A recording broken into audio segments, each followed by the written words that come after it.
Kwaniriza kwa lipota y'embeera y'obudde okuva mu kitongole ky'eggwanga ekivunaanyizibwa ku y'embeera y'obudde wamu ne Star TV ng'omwanjuzi nze Juliet Nanteza.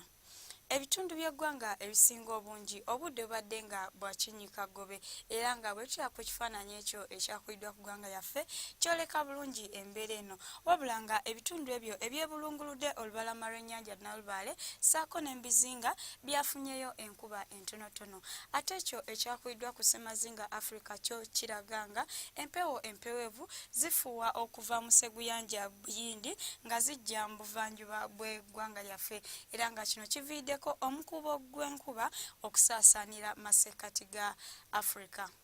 Tusuubira okutandika olunaku olwokuna n'enkuba nga erimu okubwatuka okw'eggulu ku lubalama lw'ennyanja Nalubaale.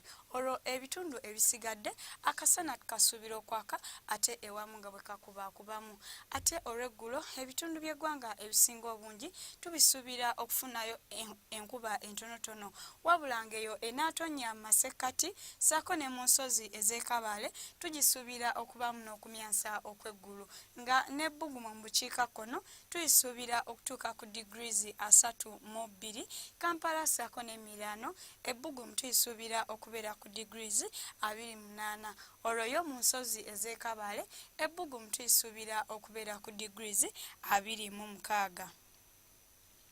Gwasuubira okutambulako mu bibuga ebyebunaayira mu Washington, Rio de Janeiro, Lagos awamu ne mu Nairobi tusuubirayo namutikwa w'enkuba ng'alimu n'okumyansa okw'eggulu ate yo mu London awamu ne mu Moscow tusuubira okufunayo olwandagirize. Olwo ebibuga ebisigadde akasana tukasuubira okwaka ate ewamu nga bwe kakubaakubamu nga n'ebbugumu mu New Delhi tuyisuubira okutuuka ku degrees 37. Okumanya ebisingawo genda ku mutimbagano gwaffe nga bw'ogulaba ku lutimbe lwa TV yo beera bulungi.